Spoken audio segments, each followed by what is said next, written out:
아멘. 오늘 하나님의 말씀은 신명기 28장입니다. 신명기 28장 1절에서 6절 말씀 저희 보겠습니다. 내가 내 하나님 여호와의 말씀을 삼가 듣고 내가 오늘 내게 명령하는 그의 모든 명령을 지켜 행하면 내 하나님 여호와께서 너를 세계 모든 민족 위에 뛰어나게 하실 것이라. 내가 내 하나님 여호와의 말씀을 청종하면 이 모든 복이 내게 임하며 내게 이르리니 성읍에서도 복을 받고 들에서도 복을 받을 것이며 내 몸의 자녀와 내 토지의 소산과 내 짐승의 새끼와 소와 양의 새끼가 복을 받을 것이며 내 광주리와 떡반죽 그릇이 복을 받을 것이며 내가 들어와도 복을 받고 나가도 복을 받을 것이니라. 아멘. 아멘. 사랑하는 성도님들, 이 말씀대로 되어지시기를 진심으로 축복합니다. 하나님께서 우리의 영혼을 구원하실 뿐만 아니라 우리의 삶도 하나님이 복을 주셔서 정말 이 오늘 기록된 말씀대로 성읍에서도 복을 받고 들에서도 복을 받고, 해석서에 보면 이 성읍이라는 말은 모든 사람이 알아볼 수 있게끔 복 받는 걸 얘기한다고 표현되어 있죠. 또 들은 아무도 모르는, 사람들이 보이지 않는 곳에서도 또 복을 받는다, 그렇게 표현되어 있고, 내가 들어가도 복을 받고 나가도 복을 받는다는 말은 해석서에 보니까 들어온다는 말은 퇴근을 의미한다고 하더라고요. 일터에 나갔다가 집에 들어올 때 복을 가지고 들어온다. 나간다는 표현은 일하러 나가는 것이죠. 하루에 해가 떠서 일하러 나갈 때도 복을 받을 것이다. 참 귀한 말씀이고 참 좋은 말씀이고요. 참 이런 말씀 그대로 우리 성도님들에게 그리고 저에게 이 말씀이 임했으면 좋겠다, 그런 진심 어린 마음이 이렇게 생깁니다. 사랑하는 성도님들, 저희가 그런데 이 말씀 보면서 항상 좀 조심은 해야겠다, 그런 생각은 좀 들어요.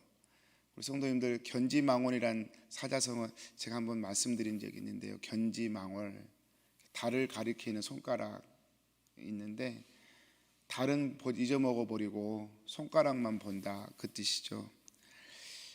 견지망월, 그러면 본질이 흐려지게 되어 있거든요. 달을 봐야 되는데 손가락만 보면 보긴 보는 건데 분명히 뭔가 틀어지죠. 사랑하는 성도님들, 오늘 우리가 이런 말씀 읽으면서도 하나님의 마음, 또 이 말씀이 의미하는 그 속에 있는 뜻을 우리가 깊이 좀 생각하고 그런 복을 사모할 때 이런 문자적인 복도 우리에게 의미가 있고 또 진짜로 또 주어지는 것이 아닐까, 그런 생각이 좀 듭니다. 사람이 말이 좀 이렇게 어떻게 하느냐에 따라 좀 다른 것 같아요. 예를 들면 저 사람 대학생인데 일용직 노동자야. 제가 일용직 노동자를 함부로 비하하는 게 아니고 지금 표현을 할 때 좀 그렇게 하는 것입니다. 이해해 주시기 바랍니다. 대학생인데 일용직 노동자야, 그 말하고요, 일용직 노동자인데 대학생이야, 느낌이 어떠십니까? 좀 다르죠. 전반부는 좀 뭔가 불행에 초점이 맞춰져 있는 것 같고, 후반 두 번째 드린 말씀 뭔가 좀 희망에 초점이 맞춰져 있는 것 같죠.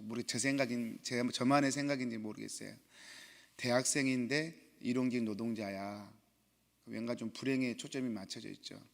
일용직 노동자인데 대학생이야, 뭔가 희망이 있는 것 같죠. 그러니까 같은 단어를 이렇게 열거했는데도 이게 어디에다가 포커스를 두냐에 따라 이게 의미가 확 달라지는 것이죠. 여러분, 오늘 말씀도 좀 똑같이 적용해 볼 수 있습니다.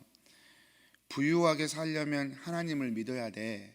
오늘 말씀처럼 부유하게 살려면 하나님을 믿어야 돼, 그 말하고 하나님을 믿으면 부유하게 살 수도 있어, 이 말하고 이건 굉장히 다른 말 같아요. 제가 그래서 저희가 성경 공부하면서 많이 살폈지만 그거잖아요. 이부유 공부 열심 된 육행결의 스포츠카. 분명히 문자적으로는 이부유 공부 열심이 조건이거든요.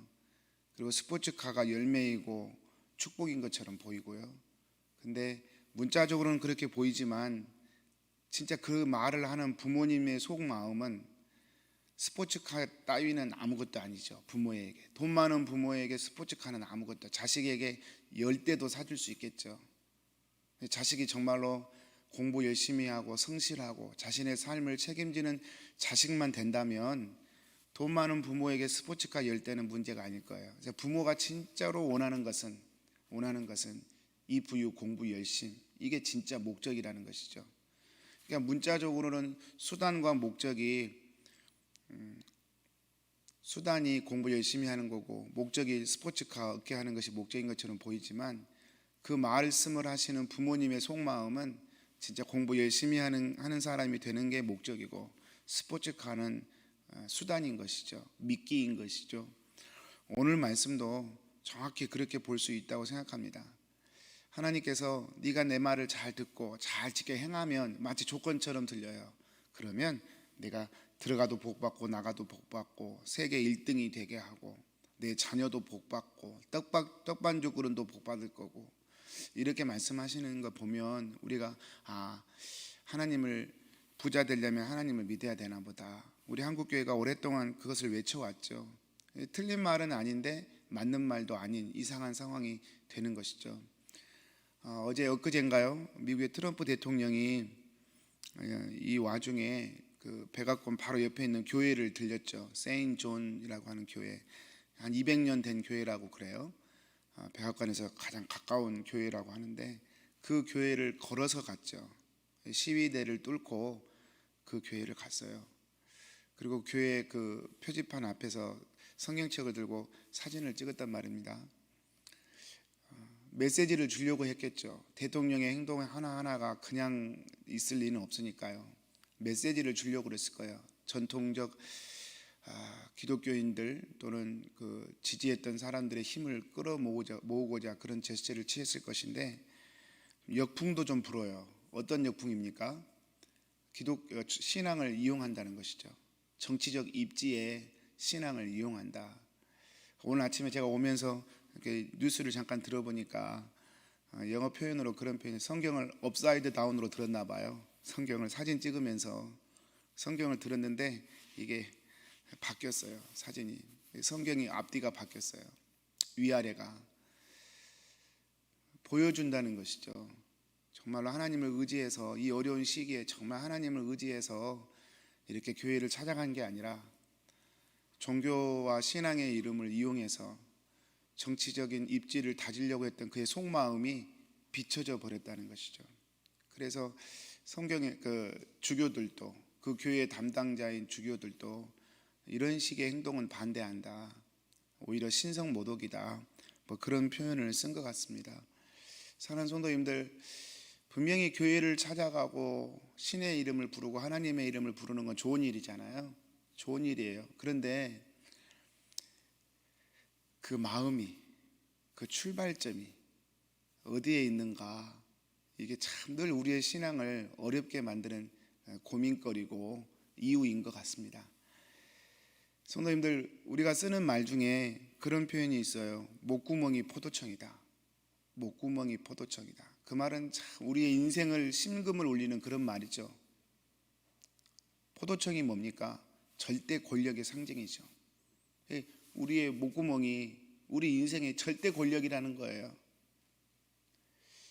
어렵고 힘든 시절을 살았던 우리 민족에게 참 그건 진리처럼 들려오는 말입니다. 근데 지금도 우리의 삶이 그렇지 않습니까? 목구멍이 포도청이에요. 내 삶에 먹고 사는 문제에 위기가 생기면 우리는 하나님 앞에 엎드려집니다. 내 사업이 망하게 생겼으면 누구라도 하나님 앞에 엎드리지 않을 사람이 거의 없어요. 건강에 위험이 생기고 인생에 큰 위기가 오면 금식하고 기도하지 않을 사람이 거의 없어요. 목구멍이 포도청이니까요. 그런데 사랑하는 성도님들, 우리 신앙에서 우리가 하나님을 믿는데 여전히 목구멍이 포도청이라면 우리가 정말로 하나님을 진심으로 사랑할 수 있을까? 그런 생각도 솔직히 듭니다. 오늘 말씀에 떡반죽 그릇이 복을 받고 들어가도 복을 받고 나가도 복 받기 위해서 하나님을 믿는다면 사실은 목구멍이 포도청이란 말이 맞잖아요. 근데 성경은 목구멍이 포도청이라는 것을 가르치기 전에 그것을 받아들이지 않고요. 아니야. 목구멍이 포도청이 아니라 하나님이 너의 포도청이야. 그렇게 말씀하는 거거든요. 목구멍이 포도청 아니야. 하나님이 포도청이야. 하나님이 포도청이어서 너의 삶도 지키실 거야. 힘들고 어려울 때 하나님이 너에게 살 길을 주실 거야. 가정이 힘들고 경제적으로 힘들고 또 삶이 답답할 때 하나님이 길을 열어주실 거야. 왜냐하면 하나님이 포도청이니까. 그 얘기를 오늘 하나님이 저희에게 하고 계신다고 믿습니다. 사랑하는 성도님들, 하나님을 사랑하기 위하여 우리의 마음을 더 좀 힘을 기울이면 어떨까 싶습니다. 오늘 하루도 일하시고 또 이 생존 경쟁에서 살아남아야 하고 그것이 참 녹록지 않습니다. 쉽지 않습니다. 또 우리가 지금 겪어가는 이 상황이 이 마음의 염려와 두려움이 결코 작지 않습니다. 그러나 그럼에도 불구하고 우리 마음의 고백이 이 상황이 내 인생의 포도청이 아니고 또 먹고 사는 것이 내 인생의 포도청이 아니고 나를 사랑하시고 전지전능하시고 아들까지 내어주신 그 하나님이 내 인생의 절대적 주권이고 포도청이다. 이것을 날마다 믿음으로 고백하고 주님 제가 그렇게 살기 원합니다. 때론 삶에 부족함이 있어도 하나님이 내 인생의 포도청이시니까 괜찮습니다. 주님. 또 내 삶에 때론 쌀이 넘치고 또 그런 게 넘쳐도 그것 때문에 교만할 이유도 없고 너무 넘치면 또 베풀고 나누고 좀 그렇게 살 수 있는 여유와 축복이 우리에게 있기를 정말로 축복합니다. 사랑하는 성도님들, 말씀을 마치겠습니다. 시간이 참 생각보다 빨리 지나가는 것 같습니다. 그렇지 않습니까?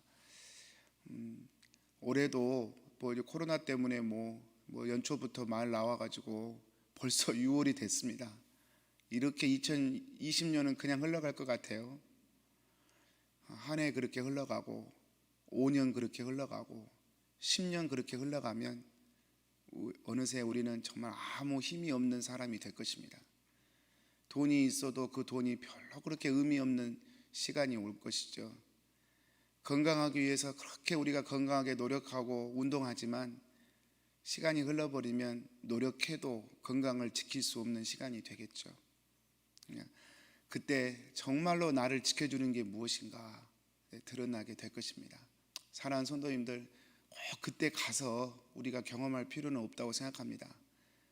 지금 하나님이 이 젊은 시절을 주셨을 때, 하나님께서 우리에게 인생의 시간을 주셨을 때, 그때 하나님을 절대자로 붙드는 것, 그리고 세상을 상대화시키는 것, 세상이 절대화되어서 하나님조차도 상대화시키는 걸 두려워하지 않는 이 세상 속에서 주님, 정말 부족하고 연약하지만 주님, 우리 한 사람 한 사람, 우리 킹슨 한인교회 성도들 한 사람 한 사람만큼은 하나님을 절대적으로 붙드는 사람 되게 해주십시오.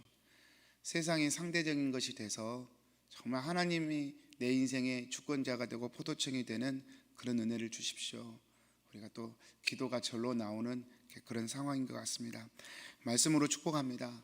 정말 하나님 잘 믿어서 또 이 말씀대로 하나님이 저와 여러분의 삶의 문제도 풀어주셨으면 좋겠습니다. 그러나 그럼에도 불구하고 정말 하나님 아니면 다른 거 아무것도 필요 없는 사람 되셨으면 좋겠어요. 하나님 아니면 아무것도 필요 없다고 말하는 그런 목사가 제가 됐으면 좋겠습니다. 그게 진짜 복이 아닌가. 그런 복을 받으면 세상이 꺾을 수 없는 가장 위대한 사람이 되는 것 아닌가 생각이 됩니다.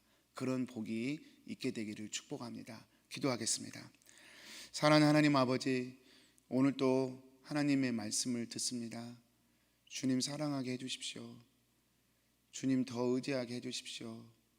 주님을 더 좋아하는 사람 되게 해주십시오.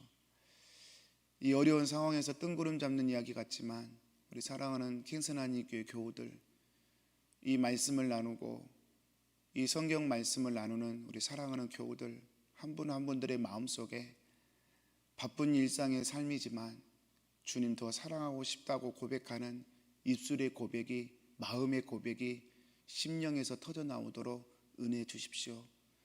주님 사랑하는 자가 또 주님의 도우심을 얻었을 때에 더 큰 하나님의 복으로 임하는 줄 믿습니다.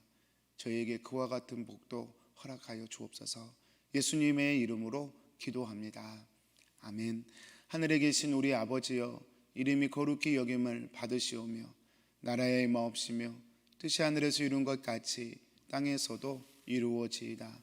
오늘날 우리에게 일용할 양식을 주옵시고 우리가 우리에게 죄 지은 자를 사하여 준 것 같이 우리 죄를 사하여 주옵시고 우리를 시험에 들게 하지 마옵시고 다만 악에서 구하옵소서. 대개 나라와 권세와 영광이 아버지께 영원히 있사옵나이다. 아멘.